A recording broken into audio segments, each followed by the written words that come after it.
Welcome back, everyone. I am absolutely pumped to have you here today for a truly phenomenal explainer. We're jumping right into a high-energy mission debrief of the Abyss Trench incident. We're going to look closely at this unprecedented deep-sea expedition, meticulously analyzing the massive safety risks the crew faced and the highly strategic containment protocols they literally had to pull off under immense pressure. We've got a ton of fascinating data to cover, so let's get right into the action. Think about this for a second.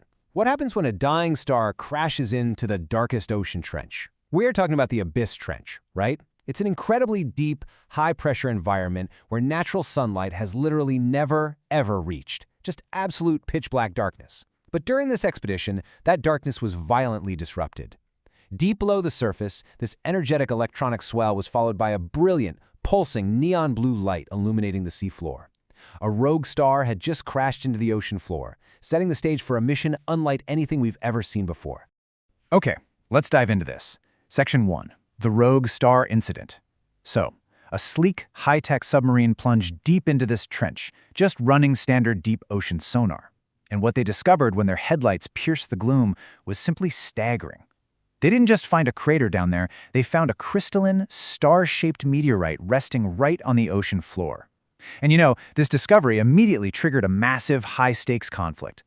Because this wasn't just some inert rock that fell from the sky, right? It was a dying cosmic core. The star was physically cracking open down there in the depths, and as it cracked, it was leaking pure cosmic energy directly into the surrounding water. This wasn't just some neat geological anomaly. No. It was an active, highly energetic event unfolding in real time, completely scrambling the delicate ecosystem of the trench.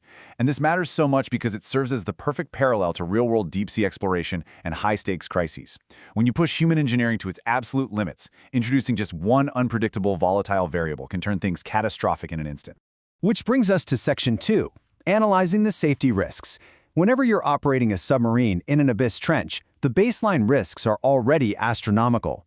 But throwing a leaking cosmic core into the mix, that meant the crew had to immediately assess and navigate an entirely new set of extreme, volatile hazards. And this brilliantly illustrates the sheer contrast. Imagine your normal abyss trench on the left. It's pitch black, you're dealing with standard deep-sea pressure, normal wildlife. Now, look at the reality they faced on the right, the anomaly state caused by the star. The trench is flooded with a pulsing neon blue light and crackling cosmic energy. But honestly, the most alarming safety risk? That energy was actively mutating the deep-sea wildlife. The submarine's headlights reveal these giant, glowing deep-sea creatures beginning to circle the core, and they were mutating right before the crew's eyes, accompanied by low, aggressive creature growls. To put this danger into perspective, imagine trying to meticulously defuse a bomb, but while massive, unpredictable predators are actively swarming you in total darkness. Absolute nightmare scenario. Let's actually break down the exact, immediate safety risks the submarine crew had to factor into their strategy. First, they were facing a catastrophic blast caused by the compounding pressure of the trench and the volatile energy. Second, they had active interference from a massive, mutated bioluminescent leviathan. Third, they faced the physical threat of their submarine's hull cracking under the immense environmental and energetic stress. And finally, they were dealing with severe system power spikes that threatened to completely fry their electronics. Literally every single one of these factors could have ended the mission in disaster. 60. That's it.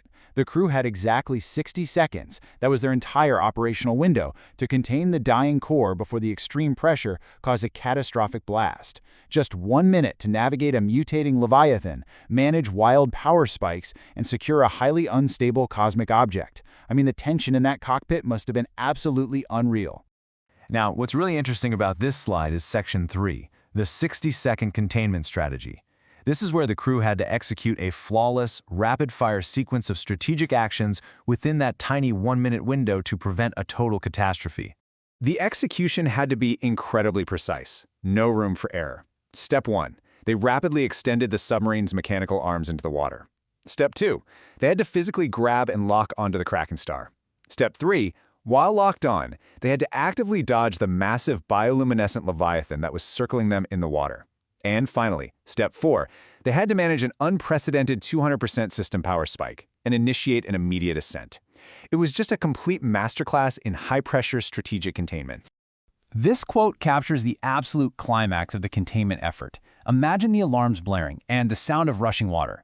Mechanical arms locked, power levels at 150%, 200%. The hull is cracking. Hold on. Sparks were literally flying inside the cockpit. The sheer strain of the cosmic energy combined with the ocean depth was pushing this high-tech submarine to its absolute physical limits. The hull was audibly cracking under the stress, just as they secured the core. Let's move to and see how this builds in Section 4, Mission Aftermath and Resolution. After securing the core, the submarine shot straight upward, absolutely desperate to escape the trench before the pressure and energy compromised the hull completely. The very moment they pulled the core away, a phenomenal event occurred. A starlight shockwave. There was this massive flash of white and blue light accompanied by a clean, cinematic whoosh. As the submarine escaped, a beautiful, completely harmless shockwave of pure starlight rippled through the dark water. The intense, dangerous cosmic energy stabilized, instantly turning the previously pitch-black ocean into a calm, magical, glowing wonderland. And the final after-action report confirmed exactly what the crew fought so hard to achieve. Containment successful. The abyss is safe.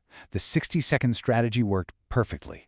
By successfully identifying the safety risks, the mutating wildlife, the power spikes, the extreme pressure, and executing their containment steps flawlessly, the crew saved the trench from a catastrophic blast and neutralized the threat.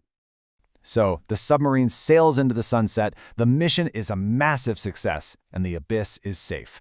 But this debrief leaves us with one incredibly provocative final question. What else is falling from the night sky?